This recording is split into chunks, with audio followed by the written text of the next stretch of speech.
Vamos a escudriñar hoy versículos 1 al 6 del capítulo 1 del libro del profeta Ageo. Y el sermón es titulado Un llamado a la autoexaminación. Pero para aquellos que gustan de tomar sus notas, y por amor a ellos, simplemente déjenme darles un pequeño bosquejo. Podríamos decir que podemos trazar así este texto. Versículos 1 y versículo 2, parte A, tenemos lo que podríamos considerar los antecedentes del pasaje. Y versículos 2, parte B, al versículo número 4, encontramos la exhortación que hace el Señor, una exhortación a replantear nuestras prioridades. Y lo que es el versículo 5 y versículo 6, una segunda exhortación de parte del Señor a meditar en nuestros caminos. Eso sería un trazo sencillo de un bosquejo de este mensaje, hermanos. Pero vamos a ponernos en pie para darle lectura y vamos a leer no solo versículos 1 al 6, pero versículos 1 al 15 del libro del profeta Ageo.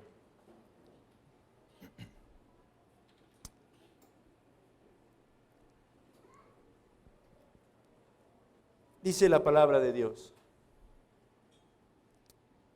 En el año segundo del rey Darío, en el mes sexto, en el primer día del mes, vino palabra de Jehová por medio del profeta Ageo a Zorobabel, hijo de Salatiel, gobernador de Judá, y a Josué, hijo de Josadac, sumo sacerdote, diciendo: Así ha hablado Jehová de los ejércitos, diciendo: Este pueblo dice, no ha llegado aún el tiempo de que la casa de Jehová sea reedificada. Entonces vino palabra de Jehová por medio del profeta Ageo, diciendo: ¿Es para vosotros tiempo, para vosotros de habitar en vuestras casas artesonadas, y esta casa está desierta? Pues así ha dicho Jehová de los ejércitos: meditad bien sobre vuestros caminos. Sembráis mucho y recogéis poco. Coméis y no os saciáis. Bebéis y no quedáis satisfechos. Os vestís y no os calentáis. Y el que trabaja a jornal recibe su jornal en saco roto. Así ha dicho Jehová de los ejércitos: meditad sobre vuestros caminos. Subid al monte y traed madera y reedificad la casa, y pondré en ella mi voluntad, y seré glorificado, ha dicho Jehová. Buscáis mucho y halláis poco, y encerráis en casa, y yo lo disiparé en un soplo. ¿Por qué? Dice Jehová de los ejércitos: por cuanto mi casa está desierta, y cada uno de vosotros corre a su propia casa. Por eso se detuvo de los cielos sobre vosotros la lluvia, y la tierra detuvo sus frutos. Y llamé la sequía sobre esta tierra y sobre los montes, sobre el trigo, sobre el vino, sobre el aceite, sobre todo lo que la tierra produce, sobre los hombres y sobre las bestias y sobre todo trabajo de manos. Y oyó Zorobabel, hijo de Salatiel, y Josué, hijo de Josadac, sumo sacerdote, y todo el resto del pueblo, la voz de Jehová su Dios, y las palabras del profeta Ageo, como le había enviado Jehová su Dios. Y temió el pueblo delante de Jehová. Entonces Ageo, enviado de Jehová, habló por mandato de Jehová al pueblo, diciendo: Yo estoy con vosotros, dice Jehová. Y despertó Jehová el espíritu de Zorobabel, hijo de Salatiel, gobernador de Judá, y el espíritu de Josué, hijo de Josadac, sumo sacerdote, y el espíritu de todo el resto del pueblo, y vinieron y trabajaron en la casa de Jehová de los ejércitos su Dios, en el día 24 del mes sexto, en el segundo año del rey Darío. A Ageo se le ha llamado el profeta del temblor divino. Otros lo han llamado el profeta constructor. O hay quienes le han dado el título de el aguijón de Dios. Y es que los agudos mensajes de este hombre fueron utilizados por Dios para despertar a su pueblo, despertarlo a actuar, despertarlo a replantear sus prioridades y despertarlo a buscar la santidad.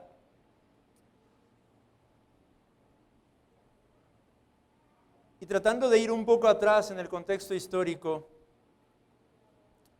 Nabucodonosor, el rey de Babilonia, dedicó una particular atención a los proyectos de construcción alrededor de su reino. Eventualmente Nabucodonosor fue sucedido por su hijo Amel Marduk en el año 562 a.C.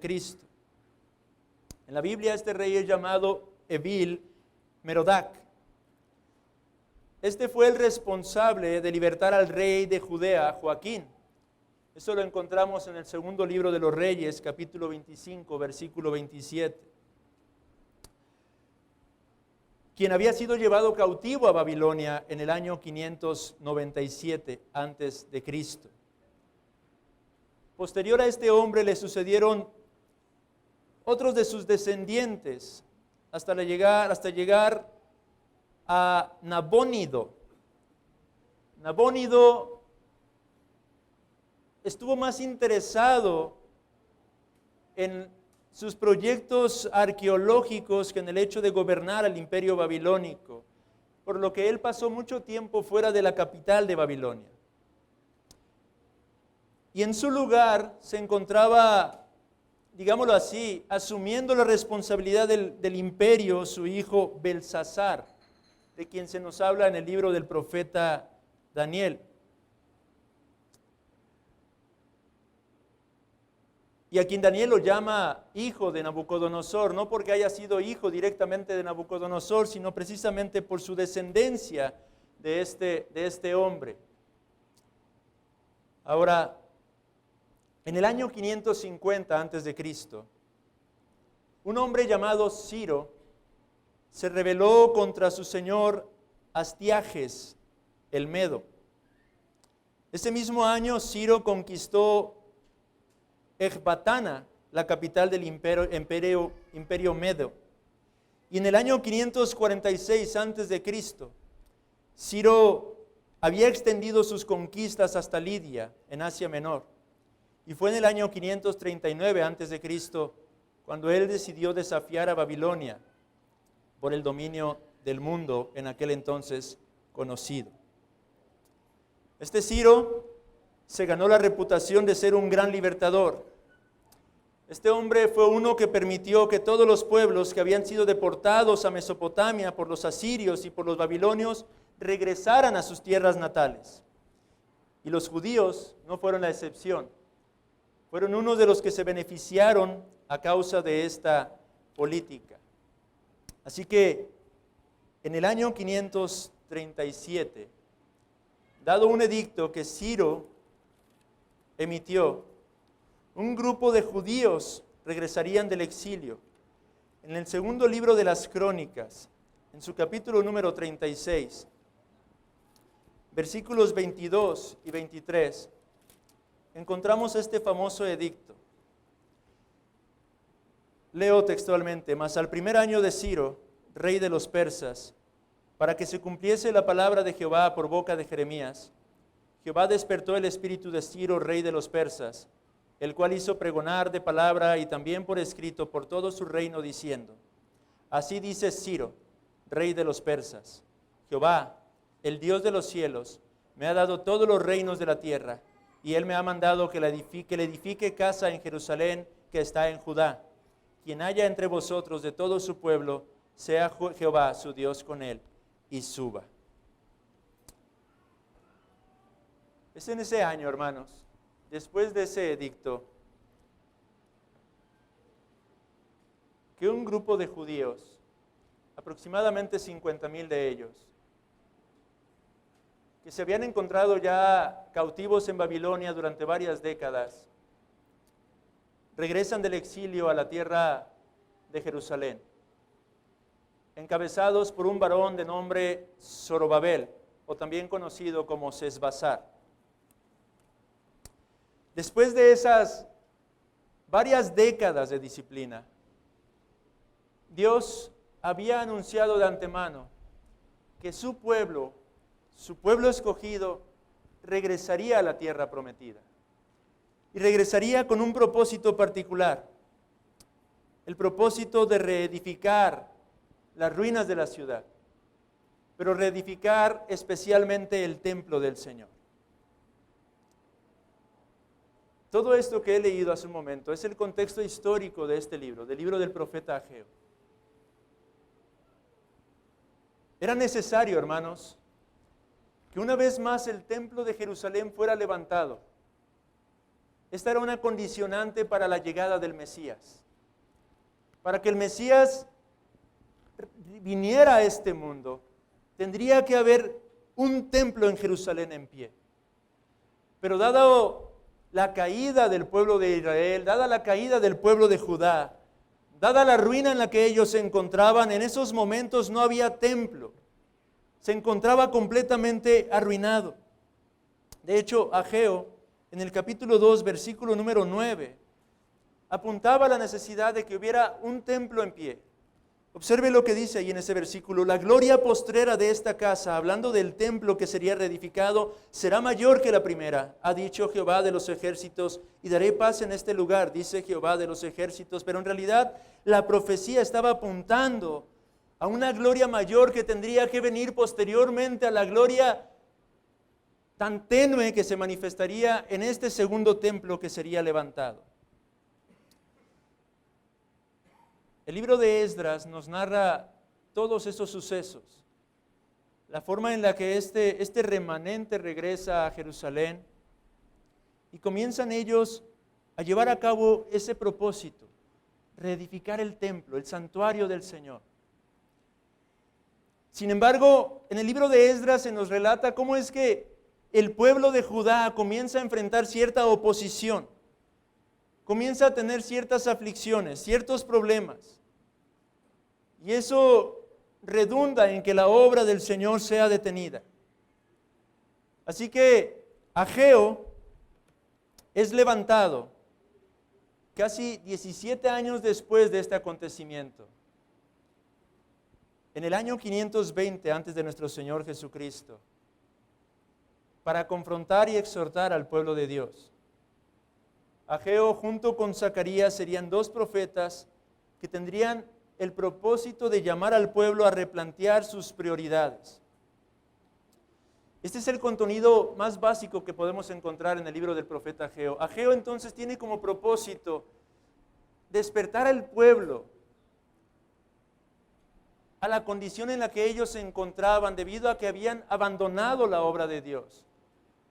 El pueblo de Judá, al principio animoso, alentado, había comenzado a reedificar las murallas de Jerusalén y había comenzado a reedificar el templo del Señor, y sin embargo había caído en desánimo, y 17 años habían transcurrido en los que estos hombres habían abandonado por completo la obra del Señor. Y es Ageo, hermanos, el hombre usado por Dios para confrontar a este pueblo ante su negligencia. Pero no solamente este era el propósito del libro del profeta Ageo. El profeta Ageo también fue levantado para hablar de la verdadera esperanza, señalando la llegada del Mesías. Y lo hizo por medio de anunciar su inminente venida en el futuro. Observe usted ahí en el capítulo 2, versículo número 7. Desde el versículo número 6. Porque así dice Jehová de los ejércitos: de aquí a poco yo haré temblar los cielos y la tierra, el mar y la tierra seca, y haré temblar a todas las naciones, y vendrá el deseado de todas las naciones, y llenaré de gloria esta casa, ha dicho Jehová de los ejércitos. Ageo fue un hombre que no solamente exhortó al pueblo ante su negligencia, pero un hombre que habló de la esperanza de la llegada del Mesías. Cuando lleguemos a ese pasaje, explicaré por qué creo que la Reina Valera está en lo correcto cuando traduce el hebreo hablando del deseado de todas las naciones, apuntando de esta manera a la persona de nuestro Señor Jesucristo. La Biblia de las Américas traduce diferente ese pasaje, pero veremos cómo es que, al menos yo creo que realmente se está hablando de aquel que es el que se encontraba en el corazón aún de los paganos, el Mesías, el Salvador. Y Ageo no solamente habla de eso, sino que también anuncia la llegada del Mesías por medio de Zorobabel. Al final de su profecía, el capítulo 2, versículo número 23, concluye su exhortación diciendo: en aquel día, dice Jehová de los ejércitos, te tomaré, oh Zorobabel, hijo de Salatiel, siervo mío, dice Jehová, y te pondré como anillo de sellar, porque yo te escogí, dice Jehová de los ejércitos. Ageo habla de Zorobabel como un tipo de nuestro Señor Jesucristo. Es Jesucristo nuestro Señor, el verdadero anillo de Dios, con el cual Él sellaría el destino final de la humanidad. Pero todas estas cosas son las que iremos viendo en los diferentes mensajes. Y hoy quiero enfocarme simplemente en los primeros 6 versículos. Un llamado a la autoexaminación. Así que vamos al texto. Versículo número 1.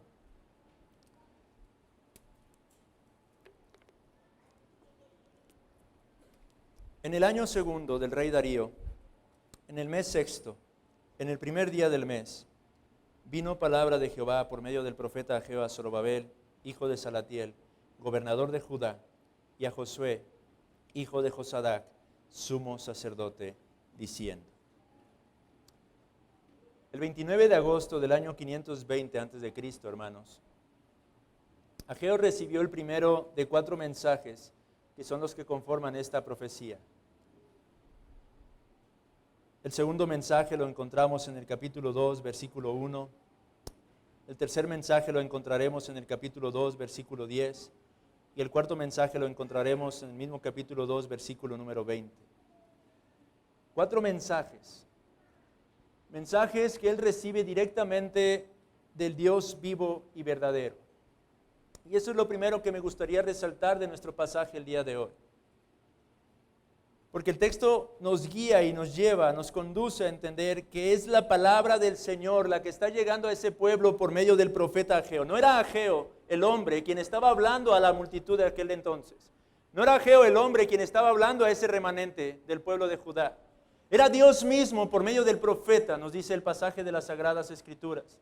Y esto es algo importante de notar el día de hoy. Alrededor de 16 o 20 ocasiones, Ageo vuelve a repetir una y otra vez esta frase tan autoritativa: vino palabra de Jehová. Y en ocasiones no solamente lo mencionó de esa forma, sino que vino palabra de Jehová de los ejércitos. Eso debe de ponernos a nosotros en contexto cuando nos acercamos a escudriñar este pasaje de las Sagradas Escrituras y cualquier otro pasaje de la palabra de Dios, pero particularmente el día de hoy este texto. Es Dios, y no solo el Dios vivo y verdadero, pero se representa a sí mismo, se presenta a sí mismo como Jehová de los ejércitos, Yahweh Tsebaot en el hebreo. Lo que implica es que el pueblo de Judá tenía que entender que el pueblo del pacto estaba amonestando directamente en sus corazones. Esa frase que vamos a encontrar constantemente repetida a través de este libro de profecía, Jehová de los ejércitos, es interesante y es importante comprenderla. No voy a hacer un desarrollo de la gramática hebrea, pero puedo decirles lo siguiente. Si ustedes toman la Nueva Versión Internacional, encontrarán que se encuentra traducido de otra forma este texto. La Nueva Versión Internacional, aunque no estoy completamente de acuerdo en la forma en la que ellos traducen los pasajes originales, pero se refiere en este texto en particular al Señor, no como Jehová de los ejércitos, pero como el Señor Todopoderoso. Y es interesante el entender por qué es que hace eso la Nueva Versión Internacional. Porque en el original hebreo, hermanos, la traducción correcta no sería Jehová de los ejércitos, sino Jehová o Yahweh, quien es ejércitos. Esa sería la traducción literal por la forma gramatical del original hebreo. Lo que está manifestando la palabra ejércitos en el plural es un énfasis acerca de la potencia del Señor. Es cierto que muchas de las veces esa palabra Tsebaot hace referencia a los ejércitos angelicales o a los ejércitos del pueblo de Israel o a las estrellas en ocasiones. Y propiamente podemos decir que Dios es el Dios de todos y cada uno de estos ejércitos. Pero lo cierto es que el sentido del hebreo es transmitir, enfatizar la potencialidad, el poderío, el señorío del Dios del pacto, del Dios vivo, del Dios verdadero, del Dios que ha conformado absolutamente todas las cosas. Por eso la Nueva Versión Internacional simplemente lo traduce el Señor Todopoderoso. Yahweh Tsebaot. Y es este Dios, el Dios que está hablando a su pueblo. No son los pensamientos de Ageo, pero es la palabra y el mensaje de este Dios. Y esto quiero que quede grabado en nuestros corazones el día de hoy, hermanos. Porque más adelante, confío en que esto es lo que ponga peso en la conciencia de todos los que estamos siendo expuestos el día de hoy a este texto. Y en primera instancia, vemos en el versículo número 1 que este mensaje va dirigido a Zorobabel. La palabra Zorobabel, el nombre Zorobabel, literalmente significa nacido en Babilonia. Y como dije en un principio, llegaría a ser conocido como Sesbazar, probablemente porque ese sería su nombre babilonio, tal como Daniel fue también apodado, fue llamado de otra manera. Lo mismo pudo haber ocurrido con Zorobabel, al menos eso es lo que comentan o lo que creen muchos de los comentaristas. Pero en primera instancia es a él a quien se dirige la palabra del Señor. Este Zorobabel fue escogido por Ciro directamente como gobernante de Jerusalén. Y no solamente es dirigida hacia Zorobabel, pero también esta exhortación, esta palabra de exhortación va dirigida hacia Josué, el sumo sacerdote de aquel entonces, hijo de Josadac. Pero en última instancia, esta palabra no solamente iba hacia las cabezas del pueblo de Judá, sino a todos y cada uno de los que formaban parte de ese pueblo, el pueblo de Judá. Y en el versículo número 2, leemos: así ha hablado Jehová de los ejércitos, diciendo, este pueblo dice, no ha llegado aún el tiempo de que la casa de Jehová sea reedificada. Y aquí es donde comenzamos a ver la reprensión, la solemne reprensión y exhortación de parte de este Yahweh Tsebaot hacia su pueblo. Dios dice, vosotros decís, no ha llegado aún el tiempo de que la casa de Dios sea reedificada. Dios está exhortando a este pueblo. Pero observen que hay un elemento muy particular y que hace aún más severa esta amonestación de parte de Dios. Dios se dirige al pueblo, a este remanente, como este pueblo dice. Podemos notar que no dice mi pueblo dice. Recordemos que ese remanente es el pueblo del pacto del Señor. Es el pueblo con el que Dios había hecho un pacto desde la antigüedad. Es el pueblo al cual Él se había comprometido a bendecir. Pero en este punto Dios lo llama este pueblo, dice. ¿Qué implica eso, hermanos? Lo que implica es que el pueblo, el remanente del Señor, se estaba comportando no como el pueblo de Dios, sino como un pueblo pagano más. Dios está tratando de sacudir la conciencia de ese remanente, hermanos. Y los confronta no refiriéndose a ellos como mi pueblo, sino como este pueblo. En otras palabras, está diciendo, los desconozco completamente. Vosotros habéis sido traídos aquí para reedificar mi templo. Ahora, hermanos, ¿por qué era importante la reedificación del templo? En el segundo sermón veremos un poco más acerca del templo, pero déjeme comentar nada más esto. Era importante porque el templo simbolizaba la presencia favorable de Dios.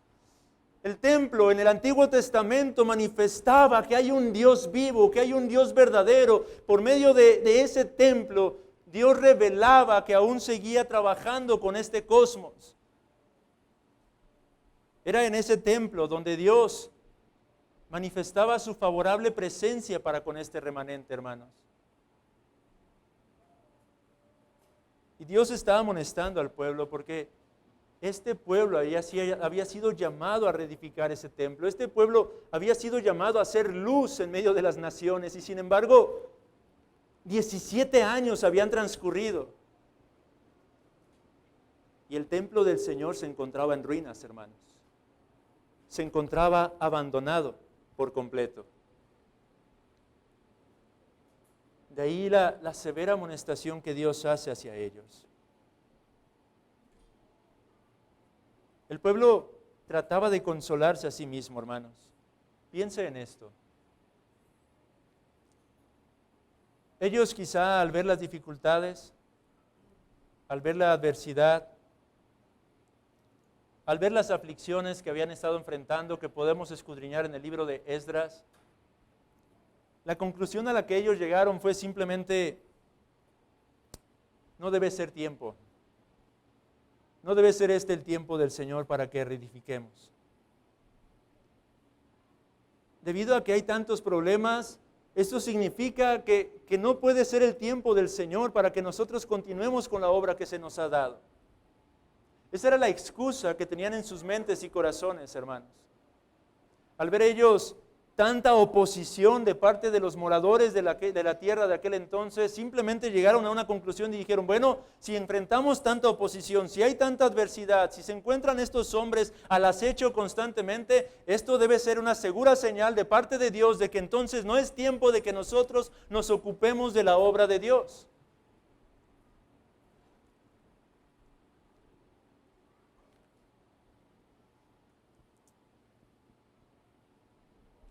Y es que es interesante ver el énfasis en el texto.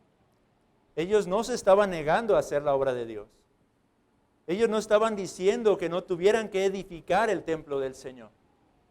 Pero lo que ellos estaban diciendo, o la excusa que estaban presentando, es que no era tiempo de reedificar la casa del Señor. Es decir, no estamos diciendo que no vamos a hacer la obra de Dios.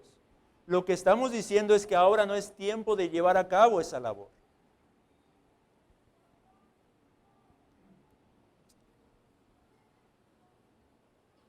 ¿Le suena familiar esta expresión, hermano? ¿Ha escuchado usted algún creyente expresarse de esa forma en ocasiones? En ocasiones, hermanos, cuando comenzamos a ver oposición, cuando comenzamos a ver dificultades, cuando comenzamos a ver adversidad, aún siendo conscientes de la labor que debemos desempeñar, simplemente decimos, bueno, si hay tanta oposición, si hay tanta adversidad, eso quiere decir que no es la voluntad de Dios que hagamos esta obra. ¿Le suena un poco esa excusa, hermano? Ahora observe lo que continúa diciendo el pasaje. Entonces vino palabra de Jehová por medio del profeta Ageo diciendo, ¿es para vosotros tiempo, para vosotros de habitar en vuestras casas artesonadas, y esta casa está desierta? Por 17, 15 años aproximadamente habían abandonado la obra. Pero no solamente habían abandonado la obra, sino que el Señor está revelando que se habían dedicado a construir sus propios hogares, sus propias viviendas. Ahora, el hecho de que descuidaran la obra del Señor, descuidaran la casa de Jehová y se enfocaran en sus propias necesidades, en sus propias casas, ya era algo pecaminoso en sí. Pero el Señor revela algo más a través de esta amonestación. Lo que Dios está haciendo por medio del profeta Ageo es tratar de llegar a lo profundo del corazón del pueblo. No solamente se habían enfocado a reedificar sus propias casas en lugar de reedificar la casa del Señor. Pero el texto del versículo número 4 nos ofrece un detalle interesante. Porque dice, ¿es para vosotros tiempo de habitar en vuestras casas artesonadas? Pregunta el Señor. ¿Y qué significa esa palabra? Es una palabra hebrea que tiene el significado literal de cubiertas por dentro. Lo que podemos entender o interpretar de esto es que no solamente el pueblo de Judá durante 15, 17 años habían abandonado por completo la obra principal a la cual habían sido llamados en Jerusalén, sino que se habían ocupado de edificar sus propios hogares, sus propias casas, pero no solo eso, no solamente habían edificado sus casas para tratar de vivir de alguna manera en esos lugares, sino se habían ocupado de adornarlas de una manera lujosa. Esa es la implicación de la palabra artesonadas. Las casas de los habitantes del pueblo de Judá en aquel entonces se encontraban lujosas, bellamente decoradas, mientras que la casa del Dios de los ejércitos, el Dios todopoderoso, el Dios que les había prometido bendecirles, se encontraba completamente descuidada, completamente abandonada.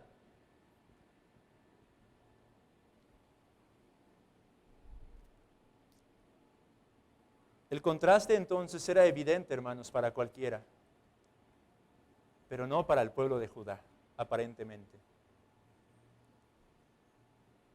Cualquiera que hubiera podido ir a Jerusalén en esos días, creo que fácilmente se hubiese dado cuenta del gran contraste entre las ruinas del templo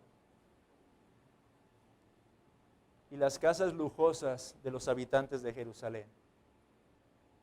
Algunos comentaristas incluso piensan que el texto está haciendo alusión, debido a que la palabra hebrea que se usa para artesonadas es la misma palabra que se usa en uno de los libros de los Reyes, para hacer referencia a la forma en la que Salomón adornó sus construcciones, sus edificaciones con tablas de cedro. Algunos piensan incluso que los habitantes de Jerusalén habían empleado la madera de cedro que se nos dice en el libro del profeta, en el libro de Esdras, habían recolectado en un principio con el propósito de reedificar la casa del Señor, lo que agregaría aún más pecado al pecado ya de por sí escandaloso del pueblo remanente de Judá. Un fuerte contraste es lo que está tratando de manifestarnos aquí el texto de las Sagradas Escrituras. Y quiero volver a lo que preguntaba hace un momento, hermanos. ¿Les suena a usted estas excusas? Hermanos, quiero tomar ya de aquí una aplicación. Esto que estaba viviendo el pueblo de Israel es común en la actualidad. Es común en la vida de los cristianos. Me refiero a todo en general. En primera instancia, hermanos, debemos entender que la voluntad de Dios muchas de las veces implica adversidad en nuestras vidas. No podemos guiarnos para tratar de discernir la voluntad de Dios por la facilidad o la adversidad que se presenta delante de nosotros. ¿Cuán a menudo los cristianos cometemos ese error? Si vemos que las cosas se ponen un tanto adversas, entonces discernimos, no es la voluntad de Dios seguir por ese camino. Pero lo cierto es que las Sagradas Escrituras una y otra vez nos narran cómo es que el pueblo del Señor ha tenido que atravesar por diversas dificultades al hacer la voluntad de Dios. Piense, por ejemplo, en el patriarca Abraham. ¿Cuál fue el llamado que Dios le hizo a aquel varón? Un hombre, digámoslo así, económicamente acomodado, y sin embargo Dios lo llama a dejar aquella tierra, Ur de los Caldeos. Imagine por un momento en las diferentes dificultades que tuvo que atravesar Abraham. Andar por el desierto, viajar y vagar por el desierto sin saber exactamente hacia dónde lo llevaría el Señor. Las diversas adversidades que tuvo que él enfrentar una y otra vez, día tras día, en todo su peregrinar, con el único propósito de cumplir con el llamado que Dios le estaba haciendo. Pensemos en Moisés, por ejemplo. Moisés se educó y se crió entre la realeza. 40 años vivió Moisés como un hijo más del faraón de Egipto. Los lujos, las comodidades, todo, absolutamente todo lo que en este mundo se podría desear, Moisés lo tenía. Pero ¿cuál fue el llamado que Dios le hizo? Él tuvo que partir hacia el desierto. Y 40 años tuvo que morar en el desierto. Y después otros 40 años tuvo que lidiar con todo un pueblo contumaz y rebelde una vez más a través del desierto. Usted puede leer a través del Pentateuco las diferentes dificultades que este varón tuvo que enfrentar. ¿O qué hay del apóstol Pablo? Si nosotros hiciéramos una biografía, un resumen de su vida, nos daríamos cuenta de las diversas dificultades que este hombre de Dios tuvo que enfrentar una y otra vez. Vaya a 2 de Corintios, capítulo 11, versículos 24 al 29, en donde él nos ofrece un pequeño vistazo de lo que fue su vida como peregrino de este mundo. 2 de Corintios, capítulo 11.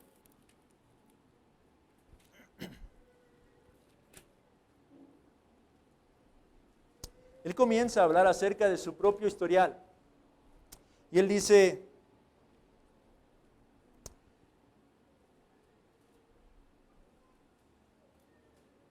desde el versículo 22 lo voy a leer. Él está confrontando a aquellos que no dice, que le rechazan como apóstol. Y él dice, bueno, ¿son hebreos?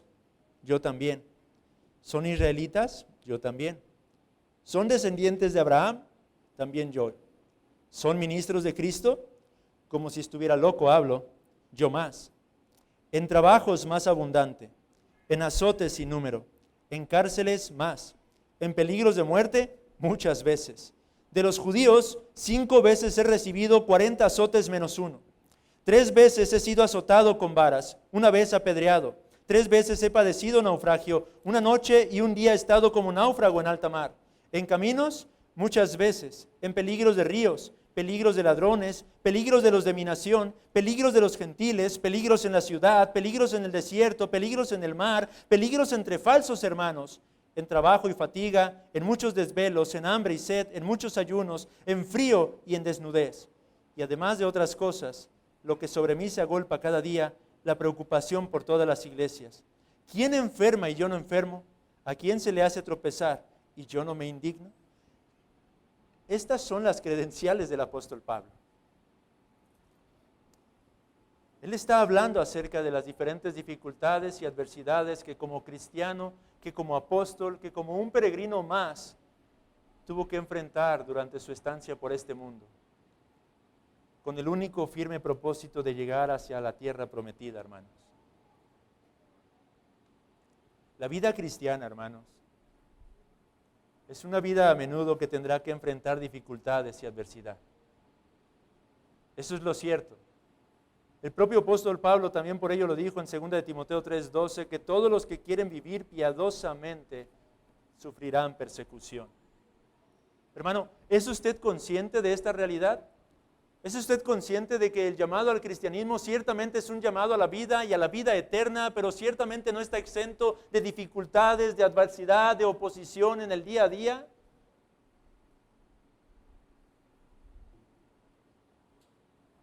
Piense también en aquellos misioneros a quienes quizá no conocemos. Miles de misioneros a lo largo de la historia del cristianismo, hermanos, han estado dispuestos a dejar sus comodidades, sus hogares, sus familias, sus ciudades, sus países, y han tenido que enfrentar una gran cantidad de adversidades, una gran cantidad de oposición. ¿Y por qué es que todos y cada uno de estos hombres estuvieron dispuestos a perseverar aún en medio de estas adversidades? La respuesta es sencilla, hermanos, porque es Dios quien les llamó. Y es Dios quien ha hecho este llamado a cada uno de los verdaderos cristianos. ¿No son las palabras de Cristo en Lucas 9? Si alguno quiere venir en pos de mí, niéguese a sí mismo, tome su cruz cada día y sígame. Amado hermano,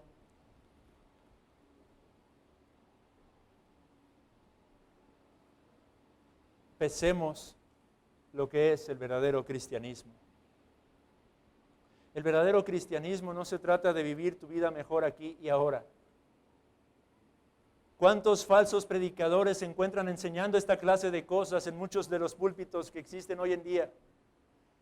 ¿Cuántos falsos maestros se encuentran ofreciéndole a las multitudes su mejor vida aquí y ahora?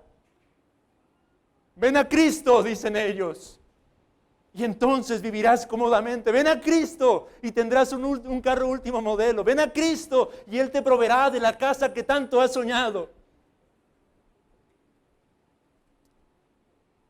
Pero Cristo dice, niégate a ti mismo, toma tu cruz cada día y sígueme. Hay un costo, hermanos, por seguir a Cristo.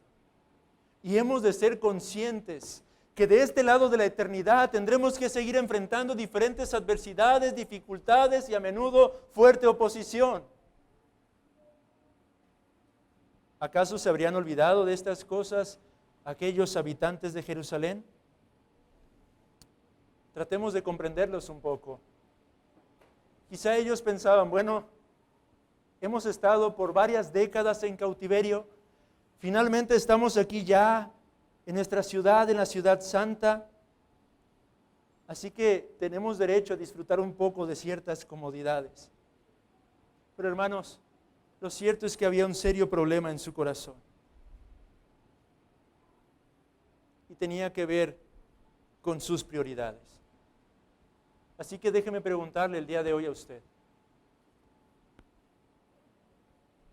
¿Es Dios su prioridad?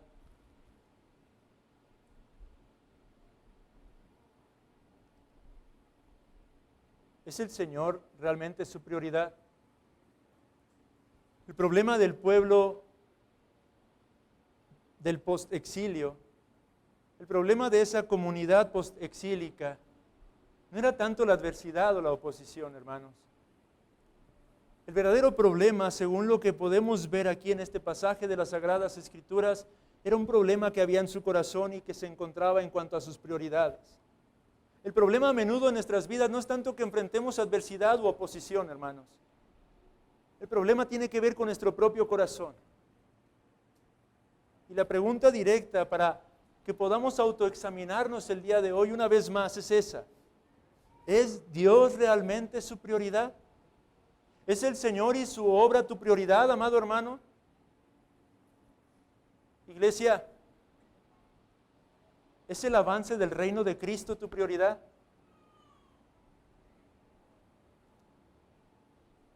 Esto es lo que podemos discernir. Este pueblo había cambiado, invertido sus prioridades. Ellos estaban ocupando más de sus propias vidas, de sus propios hogares, de su propia comodidad.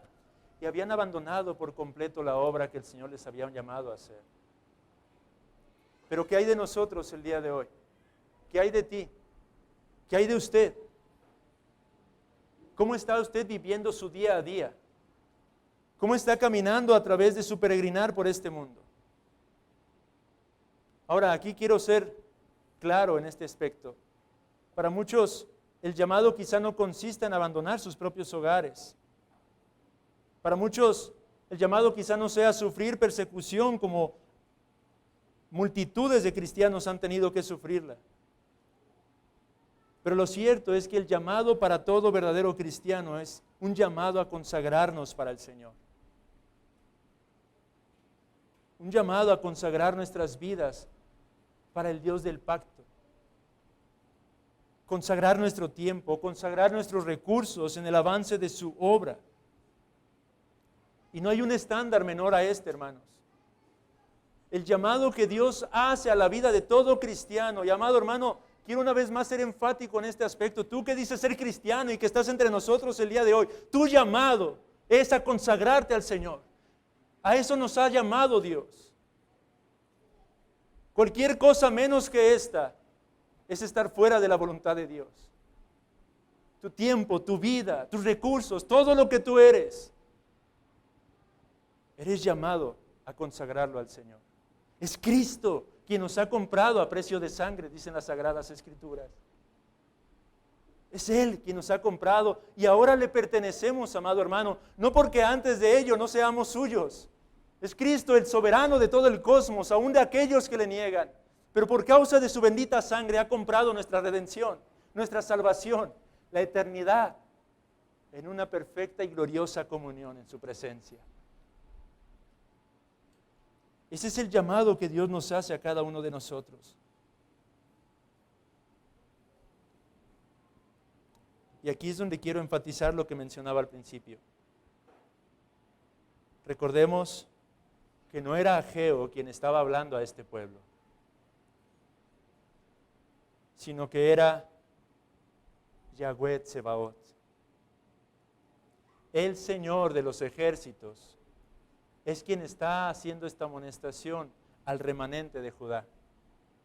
Y es ese mismo Dios, el que no cambia, el que es el mismo ayer y hoy y por los siglos, quien habla y sigue hablando a su remanente en esta hora, quien habla a su pueblo aquí y ahora, quien habla a su amada iglesia, quien amonesta a su iglesia a autoexaminarse y meditar detenidamente si es Él verdaderamente nuestra prioridad, o si acaso hemos invertido los papeles. ¿Cuánto, amado hermano? ¿Cuánto de tus recursos, de tu tiempo estás gastando en ti mismo y cuánto estás dedicando a Dios y su obra?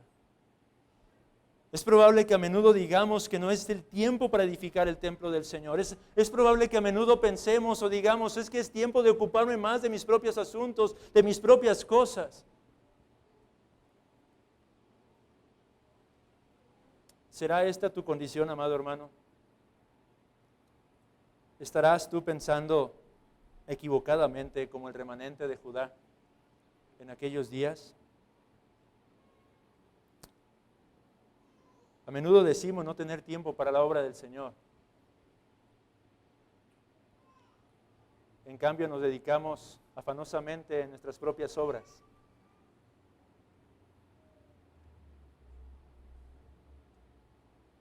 Pero somos llamados a consagrarnos. ¿Y qué significa consagrarnos al Señor? Déjeme ser un poco práctico en esto, hermano. Madre de familia, no significa dejar tu hogar e irte de misionera. Significa estar dispuesta a perseverar en el llamado que Dios te ha dado, instruyendo a tus propios hijos con la eternidad en tus mentes, en tu propio corazón, con la eternidad puesta delante de tus ojos.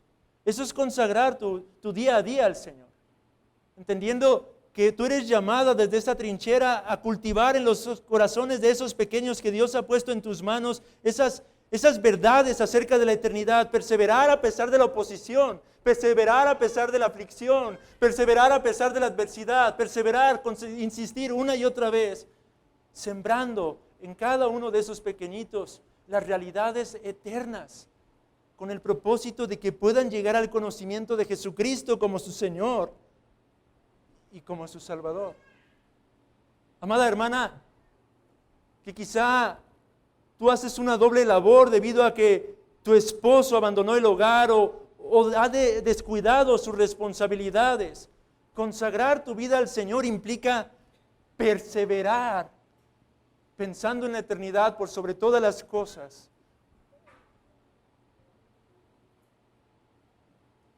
A pesar de las dificultades.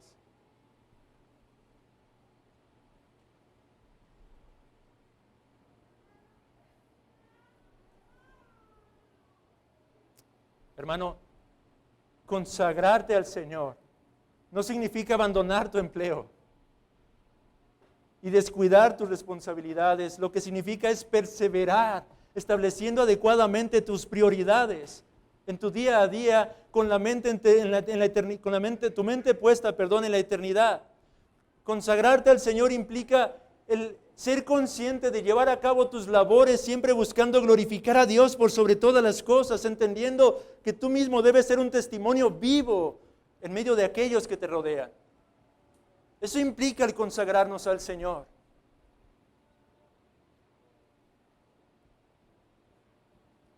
Nuestro Señor Jesucristo lo dijo de otra manera, cuando Él exhortó diciéndonos, buscad primeramente el reino de Dios y su justicia.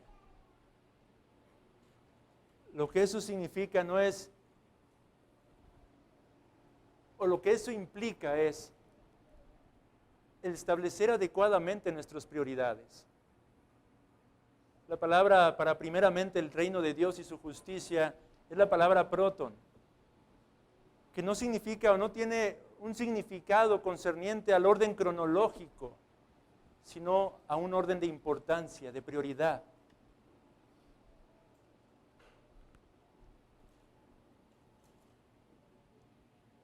Consagrar nuestras vidas al Señor significa el estar dispuestos a buscar toda oportunidad para predicar el glorioso evangelio, las buenas nuevas de nuestro Señor Jesucristo. Y no estoy hablando, amado hermano, de que todos tenemos que estar en las calles, allá en el centro de esta ciudad, porque entendemos que hay diferentes responsabilidades, pero sí significa que al tener tu prioridad claramente establecida en tu mente y en tu corazón, aprovecharás cada ocasión que el Señor te provea para poder compartir las gloriosas buenas nuevas a aquel mundo que se encuentra en perdición.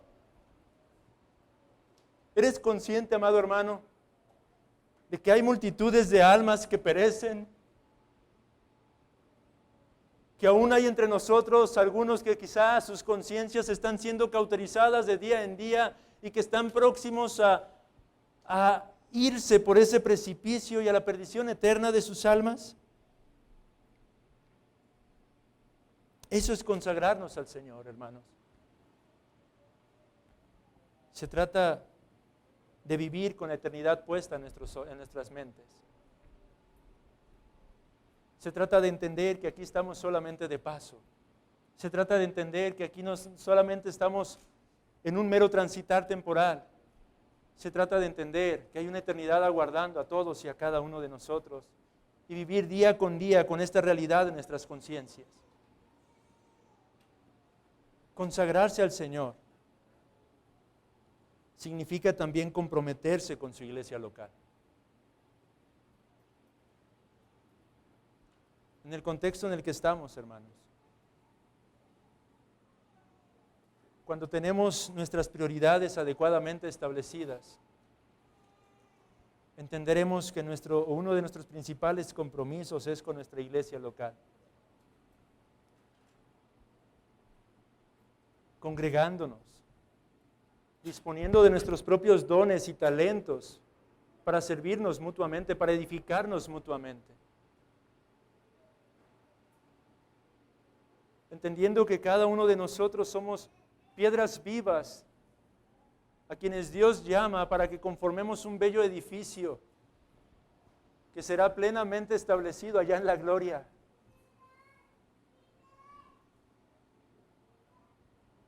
Eso es consagrarse al Señor, hermanos. Y eso es lo que ocurre solo cuando en nuestro corazón nuestras prioridades están adecuadamente establecidas. Por eso déjame preguntarte una vez más, ¿es Dios tu prioridad? ¿Es el Señor tu verdadera prioridad?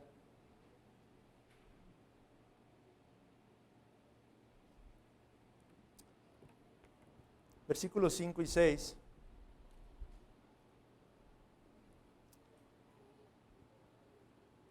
Pues así ha dicho Jehová de los ejércitos: meditad bien sobre vuestros caminos.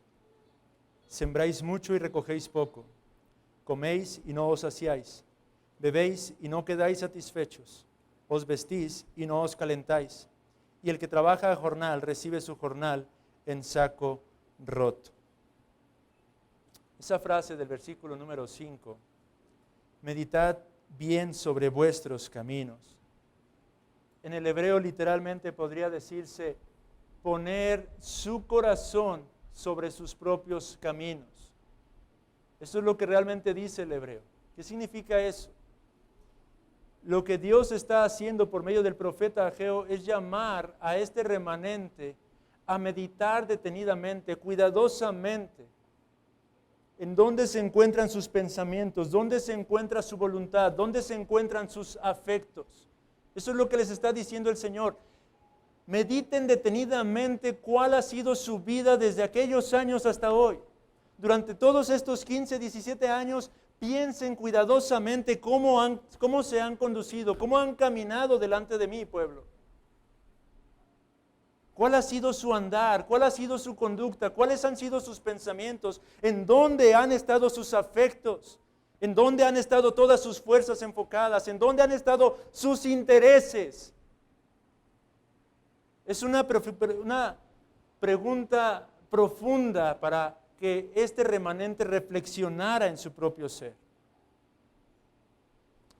Y con el propósito de ayudarlos a despertar de su aletargamiento, porque lo cierto es que este remanente se encontraba cauterizado en su conciencia.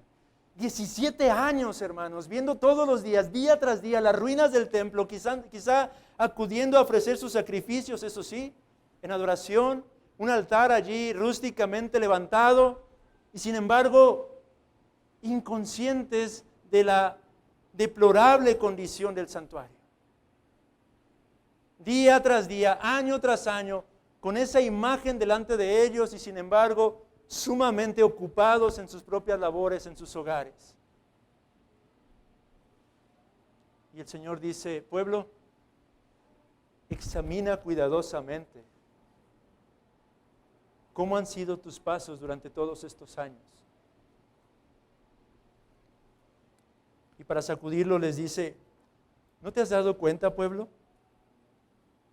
Siembran abundantemente, pero recogen poco. Se alimentan, pero no hay saciedad.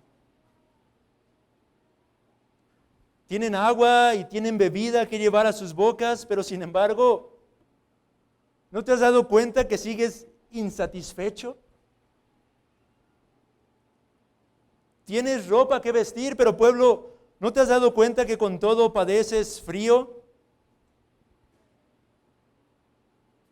Pueblo, trabajas y te esfuerzas y recibes tu salario, pero ¿no te has dado cuenta de que pareciera que no recibes absolutamente nada? Lo que Dios está tratando de hacer es sacudir la conciencia de este pueblo que ha quebrantado el pacto. Porque una de las bendiciones del pacto es abundancia para el pueblo del pacto y deleite para el pueblo del pacto, satisfacción para el pueblo del pacto. Pero Dios dice, yo he sido fiel. Hasta el día de hoy sigue habiendo recursos entre ustedes, sigue habiendo alimentos, sigue habiendo bebida, sigue habiendo vestido. Pero pueblo, date cuenta que no hay satisfacción. Date cuenta que por más que trabajas y trabajas y trabajas, tus labores son infructuosas. ¿De qué nos está hablando esta segunda amonestación de parte de Dios, hermanos?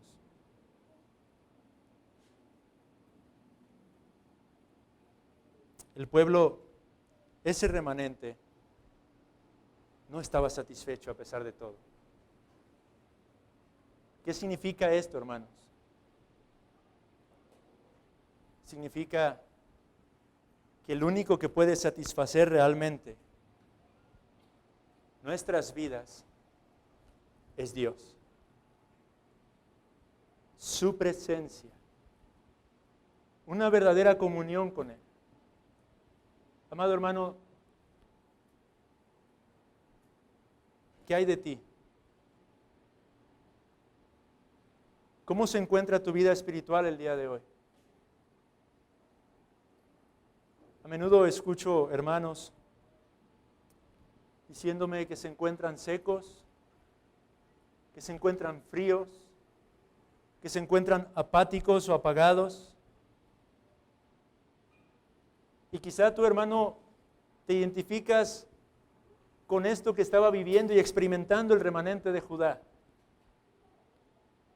Quizá tú eres uno que haces tus labores, llevas a cabo tus responsabilidades, quizá incluso siendo varón, llevas a cabo día tras día el tiempo de adoración en familia. Todos los días quizá agarras tu Biblia y la lees, oras, Sigues tu plan de lectura cuidadosamente, sigilosamente, asistes quizá los miércoles a la reunión de oración, asistes el día domingo en este precioso y santo día a adorar al Señor, pero con todo puedes decir, estoy seco. Como y sigo con hambre. Bebo y no estoy satisfecho. Vengo a refugiarme bajo la palabra del Señor y sin embargo sigo con frío.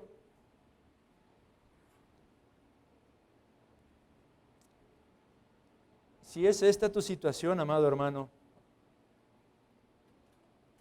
déjame decirte que lo más probable es porque en primera instancia has invertido tus prioridades.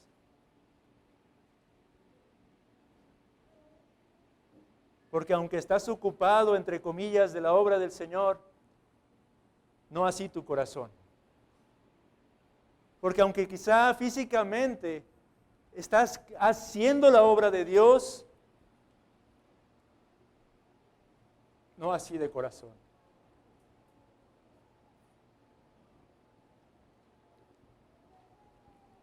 Era necesario que el templo fuera edificado, porque es ahí donde el pueblo del Señor tendría comunión con Dios. Y es solamente en comunión con Dios, amado hermano, solamente cuando nosotros estamos en una verdadera comunión con Dios, cuando hay satisfacción en nuestras vidas. Podemos ser religiosos externamente hablando, podemos tratar de seguir esforzándonos, haciendo la obra, entre comillas, del Señor. Sin embargo, cuando nuestro corazón no está puesto en esa obra, por más que comamos o bebemos, seguiremos plenamente insatisfechos. Así que, hermanos, hoy somos llamados a encontrar nuestra satisfacción, no en la obra en sí, sino en el Dios que nos llama a servirle. No en el trabajo, no en la edificación de su casa, no en la edificación de su reino, pero en el Dios que nos llama a edificar ese reino. Déjeme adelantar algo de otro mensaje, pero debido a que ya di todos los mensajes, tengo muchas cosas de lo que viene adelante. Muchas de las veces, hermano, he escuchado cuando se me acercan para buscar consejo, que están desanimados para seguir orando, algunos hermanos. Hermano, no oro. Bueno, oro, pero lo cierto es que no tengo deseo ni ánimo de orar. Y cuando uno comienza a preguntar o a indagar qué es lo que está ocurriendo, me he dado cuenta de lo siguiente. A menudo el desánimo para orar o en nuestras oraciones ocurre porque no hemos entendido lo que es la oración.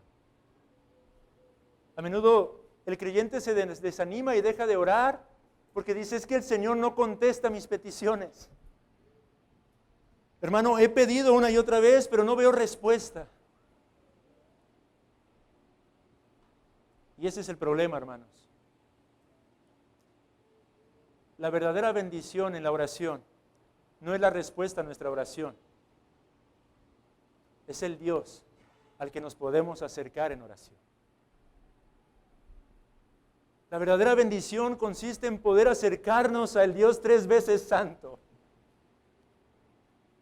La verdadera bendición cuando oramos es el poder dirigir nuestras miserables palabras a un Dios vivo, a un Dios verdadero, a un Dios que aún inclina su oído para escucharnos. Si tan solo entendiésemos eso, hermanos, cambiaría nuestra vida de oración. No confundas, amado hermano, la respuesta de Dios con la verdadera bendición de la oración. Dios es soberano y puede responder tanto afirmativa como negativamente a nuestras oraciones, hermanos, pero esa no es la bendición que deberíamos de estar buscando. El verdadero gozo, el verdadero deleite consiste en poder acercarnos a su santa presencia, a su majestuosa presencia, refugiarnos bajo su sombra y poder entablar ese precioso diálogo íntimo con Él.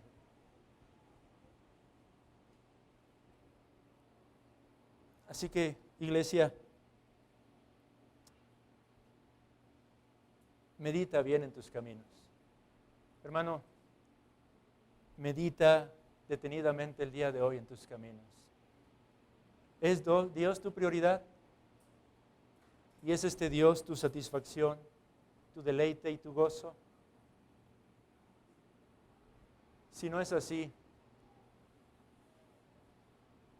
las buenas nuevas son que hay gracia y que puedes arrepentirte, amado hermano, y que puedes ir y confesar ante el Señor tu pecado, que puedes ir y confesar ante el Señor que habías transformado, tergiversado tus prioridades y que habías dejado de encontrar en Él tu verdadero gozo, tu verdadera satisfacción y tu verdadero deleite, y que te habías estado ocupando de las cosas de este mundo, tratando de encontrar a través de ello el deleite para tu alma. Confiésale eso al Señor, pide perdón y aférrate de la gracia que hay en Cristo. Y déjenme concluir, porque creo que hoy no me di correctamente el tiempo, pero déjame concluirme dirigiéndome a ti, pecador. Déjeme concluir dirigiéndome a todo aquel que no está en Cristo el día de hoy entre nosotros. Porque aunque esta exhortación es principalmente para el creyente, para la iglesia, para el pueblo del pacto, también hay exhortación para todo hombre, para toda mujer, para todo niño, para toda niña que se encuentra entre nosotros. Porque el hecho de que no seamos aún cristianos o que no hayamos creído en Cristo Jesús no nos exime. Como criaturas hechas a imagen de Dios, somos llamados a someternos a Dios, a hacer la voluntad de Dios. Y lo cierto es que día tras día, cuando vivimos conforme a nuestros propios pensamientos, lo que estamos haciendo es ir en contra de la voluntad de nuestro Creador.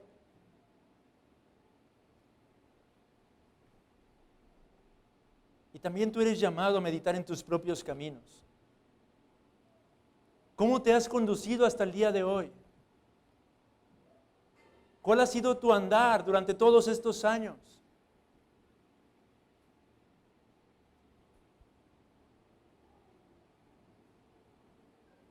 Dice en Proverbios 14:12, hay camino que al hombre le parece recto, pero su fin es fin de muerte. Amigo que estás entre nosotros, hasta el día de hoy, tú has transitado por tu propio camino.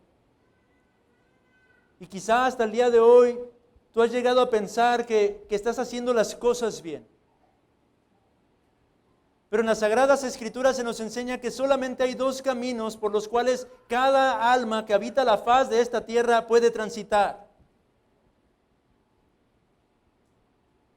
Y déjame decirte que hasta el día de hoy, tú has caminado por un camino cuyo fin es fin de muerte.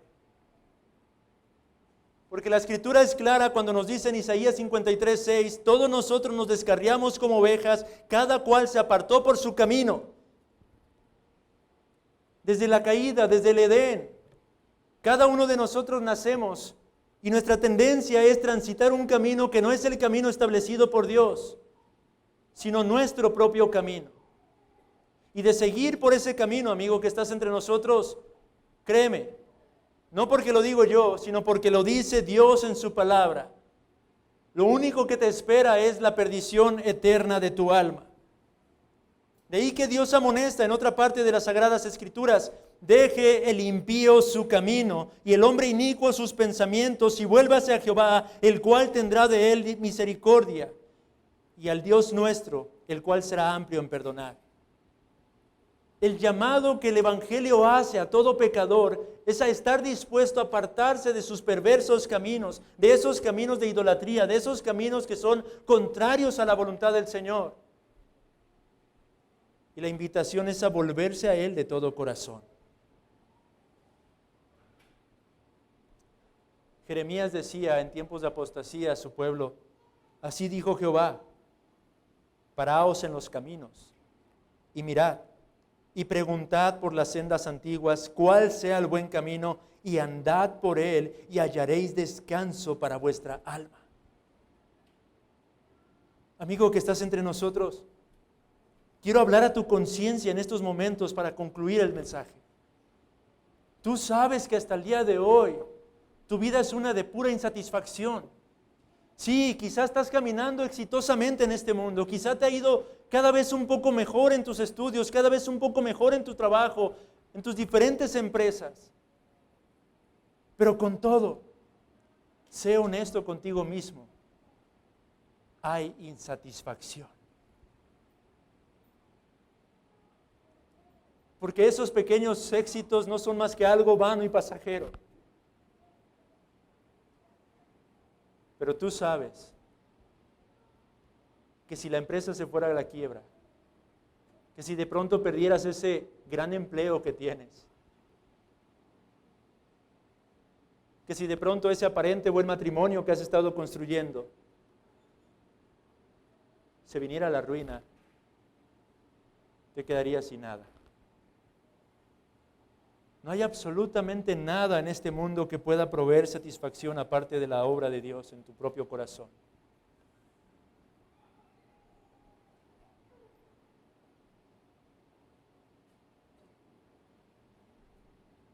Piensa una vez más, ¿hacia dónde te está llevando el camino que tú has escogido?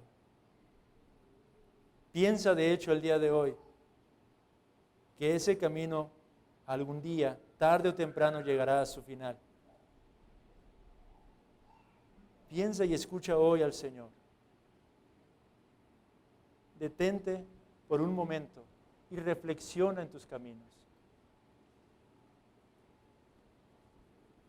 Mateo capítulo 7.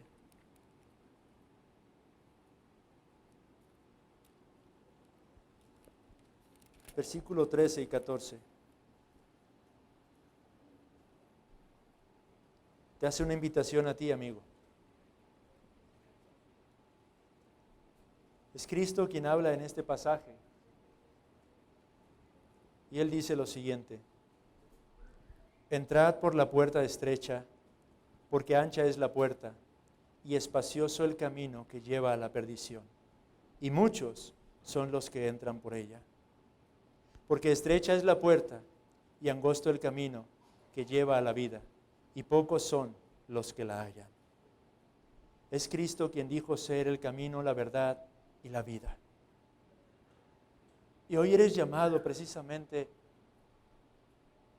a creer en Cristo y refugiarte en Él, a abandonar tu vida de pecado, a abandonar ese camino que te lleva simplemente a la perdición y a entrar por la puerta estrecha que es Jesucristo mismo, confiando en Él de todo corazón, estando dispuesto a abandonar tu vida de pecado y aferrándote por la fe a la vida que solamente Él puede dar a todo aquel que en Él cree. Amigo, ¿hacia dónde te estás dirigiendo? ¿Hacia dónde vas tú el día de hoy? ¿Hacia dónde te está conduciendo este camino? Detente por amor a tu alma y mira la obra de Cristo. Aprópiate de esa obra en la cruz. Tómala como tuya. Yo sé que tú has escuchado una y otra vez que Cristo Jesús es un Salvador, que Él es el Salvador de los pecadores, pero hoy cree que tú eres ese pecador por el cual Cristo vino a dar su propia vida en rescate. Aférrate a esta realidad por fe, créelo, abrázalo, confía que Él es un gran Salvador, tan grande que aún puede salvarte a ti, por muy miserable que te consideres delante de Él. ¿Lo harás? ¿Confiarás hoy en este Cristo que hoy predicamos? ¿Confiarás hoy en el Cristo que nosotros venimos aquí a adorar domingo tras domingo? ¿Te volverás de esos caminos de iniquidad y estarás dispuesto a transitar por el camino angosto, estrecho, que lleva a la vida y unirte a este puñado de peregrinos que, aunque reconocemos que este camino nos depara muchas aflicciones, adversidades y oposición, al final de cuentas es el único camino que nos conduce al gozo eterno? Quiera el Señor, por su Espíritu Santo, convencerte de hacerlo el día de hoy, y que hoy podamos gozarnos juntamente contigo y juntamente con los santos ángeles que están en la gloria a causa de que tú has creído y te has arrepentido.